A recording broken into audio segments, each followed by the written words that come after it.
Hello, everyone, and welcome to the Your Mark on the World show. I'm your host, Devin Thorpe, and this episode is produced for Forbes, where I'm a contributor covering social entrepreneurship and impact investing. Today, we're talking a little bit about corporate social responsibility and as well as social entrepreneurship. We have as guests today two remarkable people joining us from across the pond.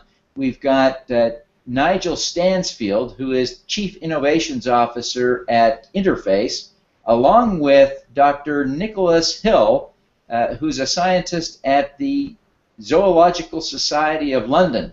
And these folks have been partnering on a project that is really remarkable. Gentlemen, welcome to the show. We thank you for being here this morning. Thanks, Devin. Thank you. I say welcome this morning. This morning sailed some time ago where you are, but I appreciate you being with us whatever time of day it may be. Listen, Nigel, take a minute if you would and tell us a little bit about the Networks program that you've partnered with the Zoological Society of London on. Well, Networks is an inclusive business program that essentially connects coastal fishing communities in the developing world into our supply chain to provide us with fibre for our modular flooring that is derived from fishing nets that have been picked up and collected from either on the beaches or in the ocean. And it's, as I said, a really inclusive business model. It's an inclusive supply chain.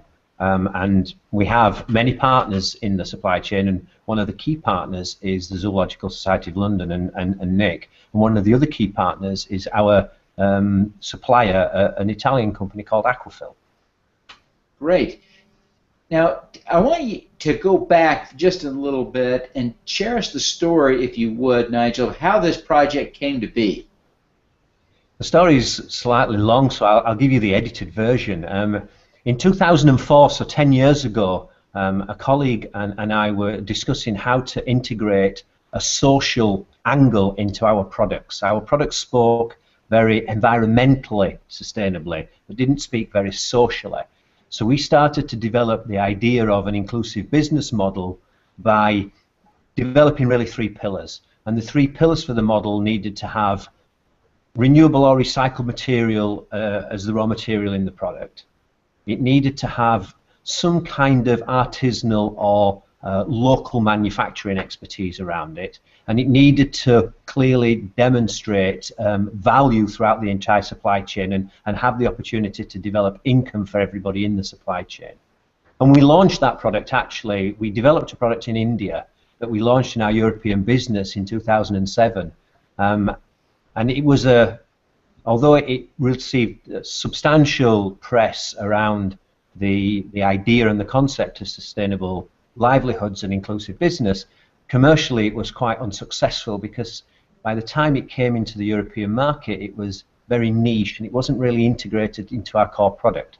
So we learned a substantial amount about how to do sustainable livelihoods and inclusive business, but product not successful.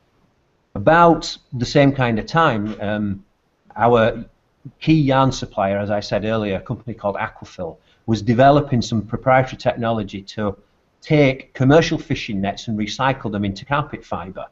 And we joined the dots and thought, wouldn't it be great if we could bring people together that could help us reach out into the developing world, into coastal fishing communities, to reach out to the fishing nets that Aquafil were unable to collect through their commercial arms, and actually develop a method and a process for bringing those fishing nets into our supply chain and effectively selling them into Aquafil for us then to buy the fibre from them to use in our carpet tiles. And that was the birth of Networks, and we held a workshop with some key individuals from the oceanic world in 2011, and Dr. Nick Hill was one of the first people we picked the phone up and invited to attend.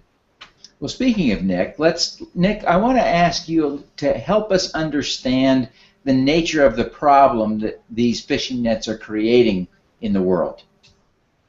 Yeah, well, these fishing nets are a huge environmental problem, especially in these artisanal subsistence fishing communities in developing countries. People will use a lot of monofilament nylon nets. They're very good at catching fish. They're very efficient at catching fish, and they're very cheap. But they've got no form of waste disposal, no mechanism for solid waste management. So when they get to the end of life, these nets quite relatively easily break. When they get to the end of life, they don't have much to do with them. They just discard them, throw them in the sea, throw them on the beaches, where they can last for a very long period of time. That obviously forms a aesthetic issue on the beaches in those areas, and a health issue for the communities around there as well. And I spent many years picking my way through that waste on the beaches, which was very unpleasant at times. But also, when it's in the water, they can continue to catch fish, a process known as ghost fishing, which undermines the livelihoods of the people that are dependent on those resources. Anyone who's spent any time on Facebook, I imagine, has seen some of the really heartrending images of really most often whales, dolphins caught in fishing nets that are abandoned like this, and it's just it's tragic to think about. But certainly, that must be a problem for endangered species as well, right?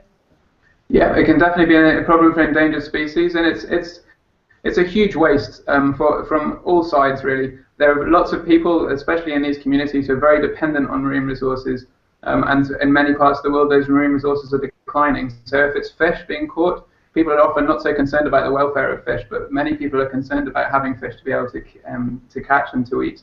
But also for endangered species, as you rightly say, they can represent a dramatic problem if you just lose a few individuals to these fishing nets, and it can have a big impact on a very small population. Nigel, I wonder if you could walk us through a little bit how the supply chain works operationally. So you've given us kind of the overview. You've helped us see who some of the players are. Walk us through the actual operations. How are the nets collected, and what do you do with them when you've got them? Okay, so first thing I should say, and I think this is a really important part about the supply chain that we've set up, that we've set it up in a way that it is self-sustaining. So it funds itself. It's set up as a business. It's not set up and supported by philanthropic giving or charity. And I think that's a key thing to remember when I talk about this. But essentially what we have is we have coordinators on the ground in the Philippines that are members actually of the Zoological Society of London, who are working with the specific villages on the islands that we're operating networks in, to help coordinate and collect the nets from the islanders. Now, the islanders themselves have their own communities within these villages, and in each of, or many of the villages that we're operating in, there is a net collector identified within the community. So that person's responsible for coordinating the collection of the nets, and then our people on the ground from ZSL are responsible for aggregating those nets together. And then we have to bale those nets and compress them. And if you can imagine, fishing nets are not the easiest thing in the world to compress into a compact bale. So that in itself was a huge challenge. And then those bales are sent via Cebu through container into Slovenia, where Aquafil takes delivery of them and then puts them through their processing plant.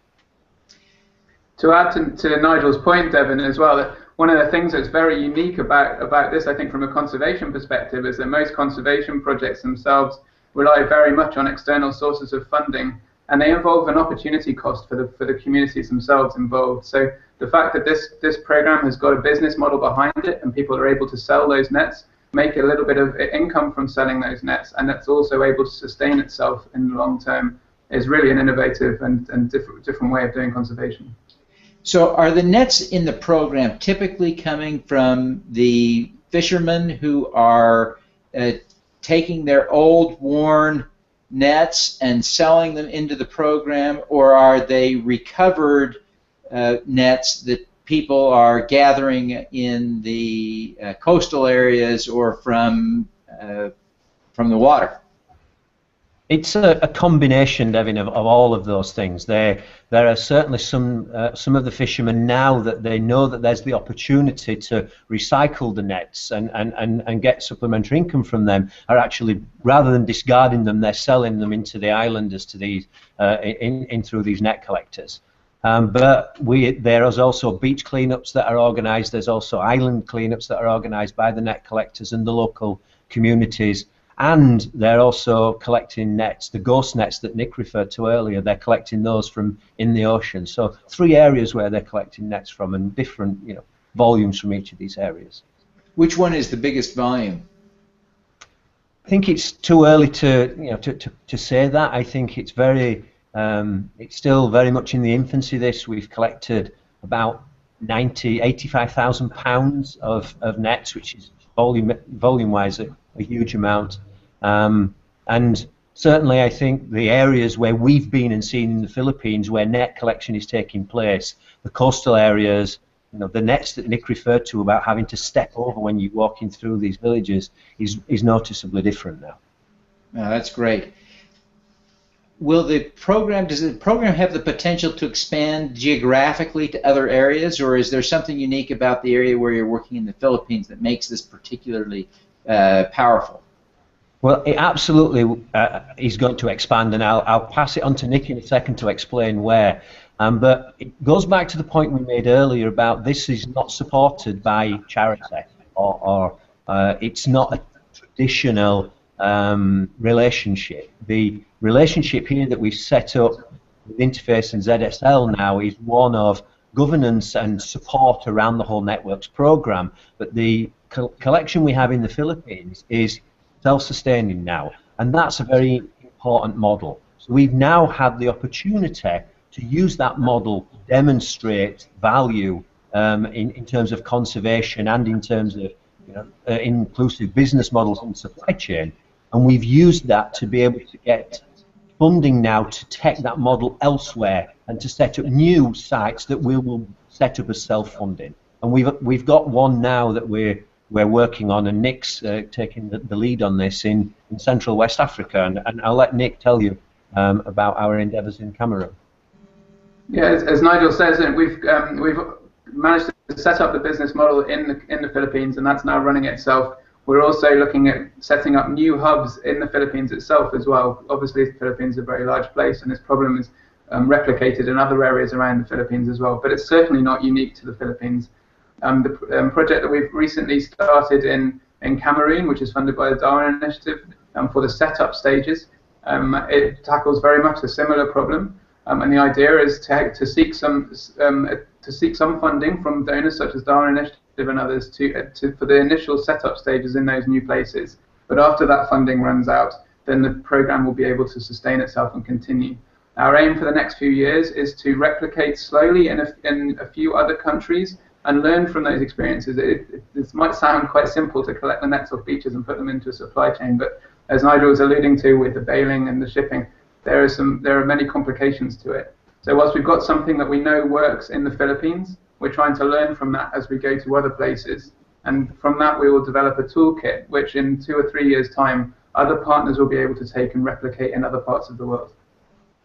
It's a brilliant strategy to take waste and convert it to something productive. I'm curious, Nigel, if you can tell us a little bit about the process of how you take what is required to get those fishing nets from fishing net used, worthless, or virtually worthless, used, torn, abused fishing nets into something that you can use in carpet. What's the process for getting it converted? Well, here's the irony. You use the expression, these used and almost ugly perception of the fishing nets, but actually the fishing nets are made from nylon, which is, it's an industrial plastic. It's a very high cost, very highly engineered material. And actually, at the end of life, the reason the fishers are discarding the nets is not because the nylon doesn't work anymore. It's because the nets have broken and they don't fulfill the purpose.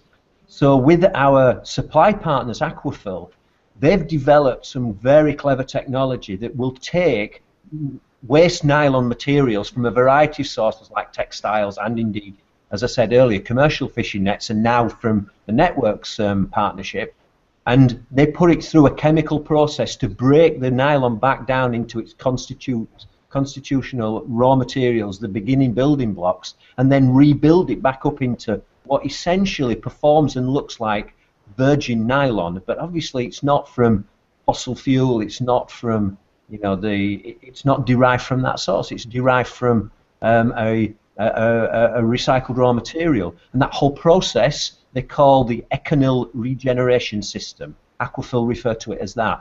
And we now buy 100% recycled nylon from Aquafil that goes into our products, a component of which we are actually supplying to them through our networks partnership.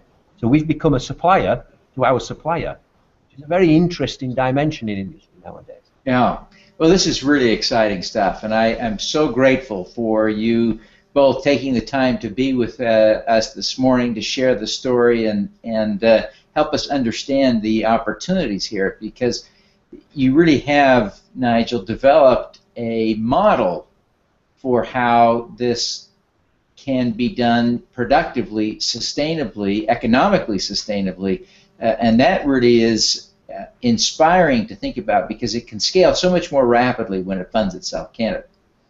Absolutely, and one of the hopes is that we can use this as a demonstrator to reach out to other organisations and manufacturing businesses to look into their waste streams, their supply chains, to see if there are other relationships that can be established that do this kind of inclusive business. It is quite unusual and quite unique at the moment.